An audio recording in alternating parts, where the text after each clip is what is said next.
Hi friends, welcome to my channel Learn English from Professor. Today is an interesting episode for you. It was the day after I came home with a bloody nose that Poppy first took me to the allotment. I didn't want to call my granddad Poppy. I thought it sounded stupid. But Mum and Dad weren't around anymore and it was his rules. The message was clear. You're in the countryside now and you've got to respect that no matter where you're from. Maybe that was why I got into the fight. I was a city boy in a country school and I was proud of being a city boy. But I was new and I had no friends and the other boys often picked on me. That is how I ended up having a fight. No perspective was all Poppy could say. He didn't tell me off, just talked about me having no perspective as if I should know better. We walked to the allotment in silence. It was early morning and the sun was climbing skyward. We had nothing to talk about, Poppy and I, so our conversations were brief at best. Short, mumbled sentences, neither of us having any desire to learn about the other. That day, like every other day that followed, he made me carry a large wicker basket that was so big I always struggled to see over the top. In it was a pair of shears, a long coil of rope, a trowel, our lunch, and an empty coffee jar. Poppy carried nothing because he walked with a limp. He had flown planes for the Free French over North Africa during the war, or so I had been told. One day, a bullet took a chunk out of his leg, so he didn't walk so good anymore. I didn't know why a pilot even needed good legs in order to fly. But the barrier between us meant I couldn't ask him about his days as a pilot even if I had wanted to. I couldn't imagine Poppy as a pilot. I couldn't imagine him as anything other than an old man. The allotment seemed limitless, plot after plot, each one perfectly square, adorned with the fruits of people's labors.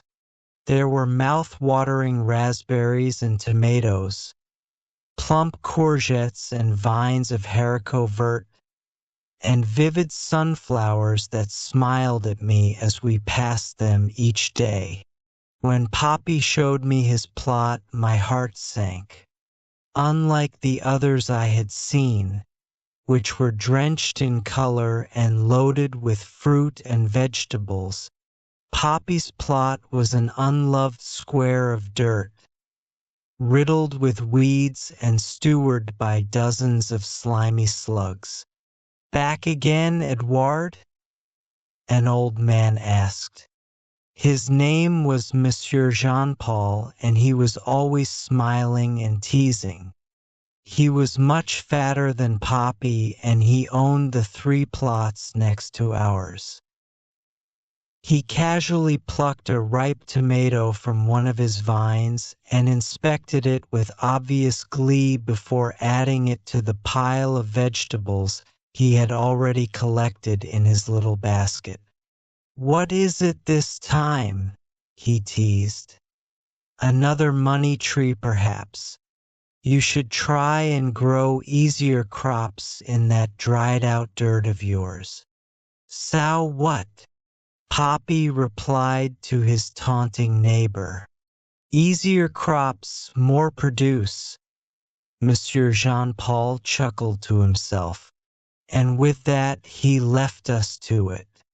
I looked from his allotment to ours in despair, and I thought that he might have had a point. "No perspective," Poppy said.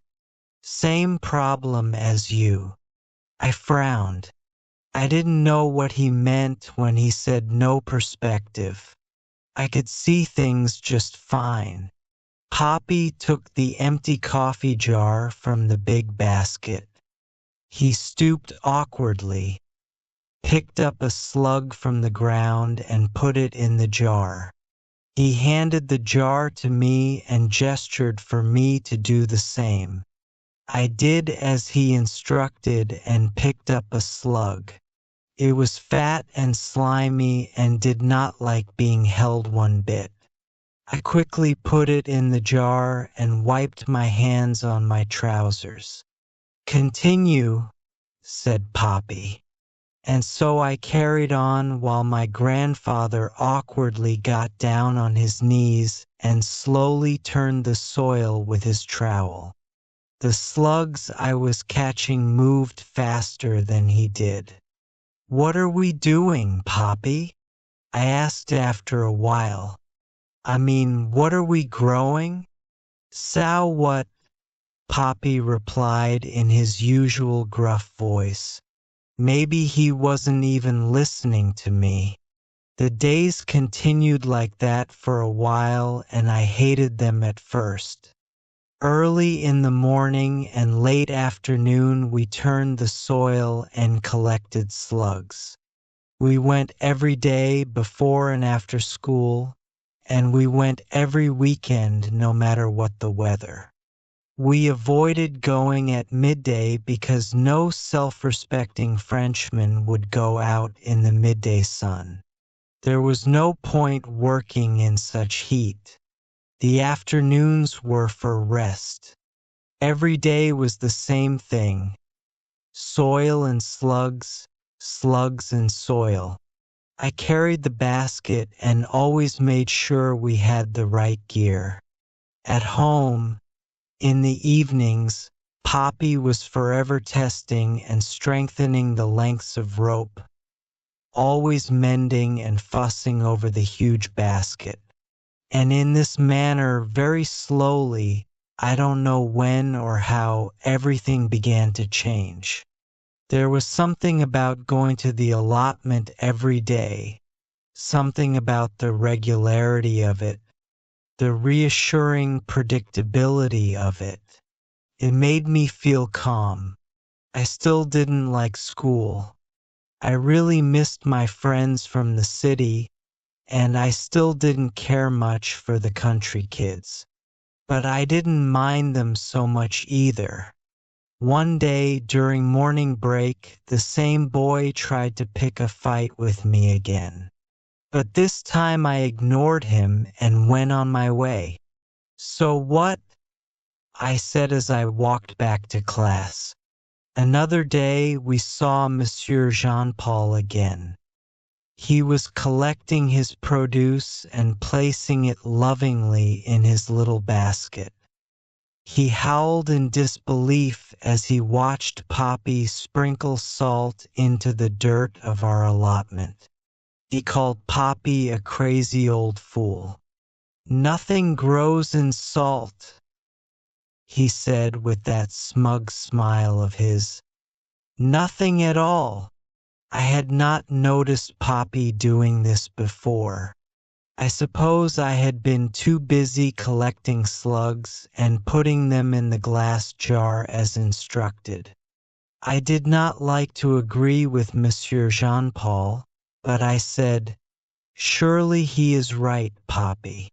If we salt the earth, then nothing will grow in it."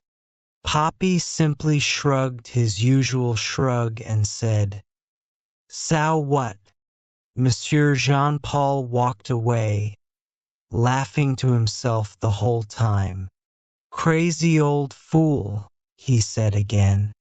When it was just the two of us once more, I asked Poppy why we were doing such hard work if he was just going to ruin the soil with salt. "You can't grow fruit or vegetables in that," I said. "Not growing fruit or vegetables," he replied with a mischievous twinkle in his eye. "So what?" he said, as if that were all I ever needed to know. And that was that. After all, I couldn't argue with him if I couldn't understand him. Then a few days later the storm came. It snuck in early before I awoke, but quickly made its presence known. Shutters banged and the dogs hid. Lightning lit up the sky and I could feel the ground shaking even though I was curled up in bed. Poppy suddenly burst into my room with the biggest smile on his face. "Pierre!" he shouted. "Pierre! The allotment! Quickly!" We ran to the allotment through the wind and rain. Poppy moving faster than I had ever seen him move before.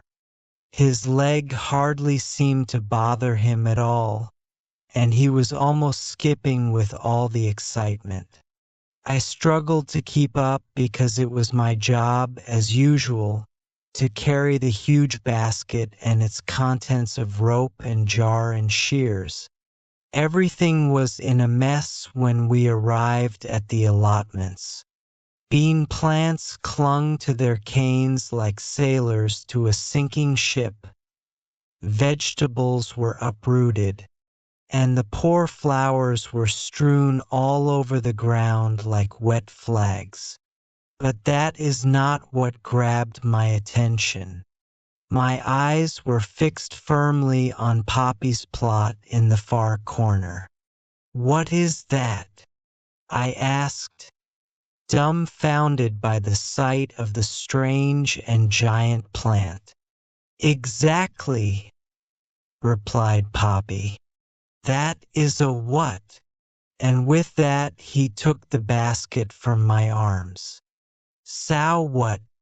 We sowed this what and now it has grown," he explained, as he skipped across the allotment towards the wonderful plant.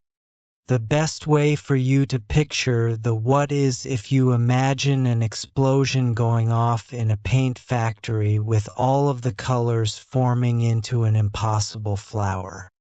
The what was, without a doubt, the most beautiful and extraordinary thing I have ever seen. It had risen from the arid soil overnight and exploded into bloom. Maybe 8 foot high with a smooth green trunk and leaves like giant sycamore seeds or enormous feathers. It was every color you could ever dream, and at the base of each leaf, close to the thick stem, hung huge football-sized pods that bounced and jangled soundlessly in the wind and rain. It looked alive as it stretched and twisted away from the earth, up towards the sky as if it wanted to escape. That is when I realized it actually was trying to escape from the earth, the leaves catching the strong currents and the pods tugging at the roots that grounded the stem. It looked like a giant carousel attempting to spin up into the night sky. As I stood frozen and gawping at the spectacle, Poppy got to work.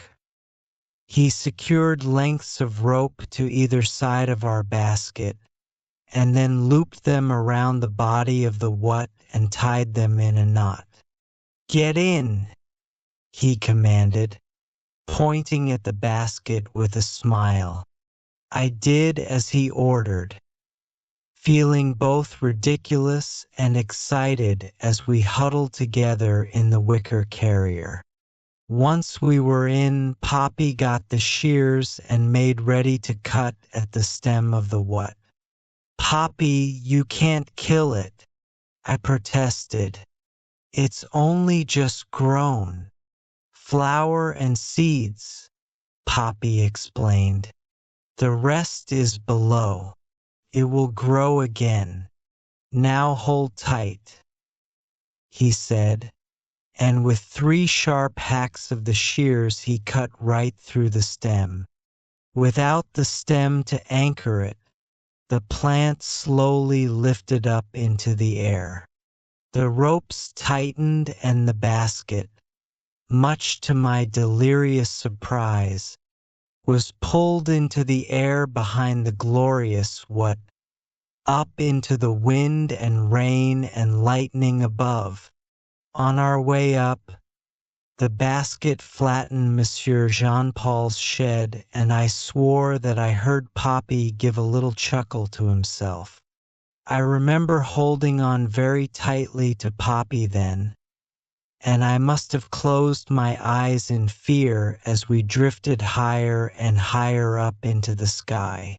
But very soon I felt the warm sun on my face. The rain subsided and the gray clouds parted. "Pierre," said Poppy, "open your eyes and take a look." We were very high up. Underneath us, stretched out for as far as I could see, was the French countryside, mile after mile of fields, meadows and woods, a tapestry of rich greens and browns all the way to the sea. There were rivers too, glittering in the sunshine like silver snakes. "When I used to fly my aeroplane," Poppy said eventually, "things made more sense to me.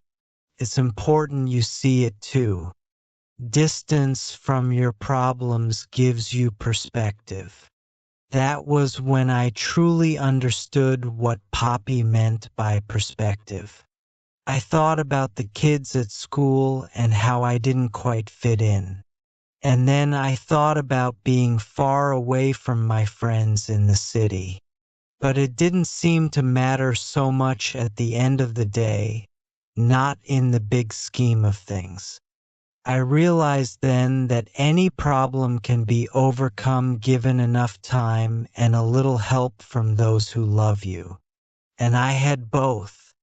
Far below us, when the rains ended and the clouds all cleared away, I could see some of the children from school emerging from their houses to play in the morning sun. Some of them looked up and saw the beautiful giant what floating above. They stared in disbelief, and I had to smile because they looked quite silly. I would be fine, I thought to myself. I would make an extra effort and I would try and get on with the other boys at school. I would try to fit in and make a go of it. I told Poppy all of this and he winked at me.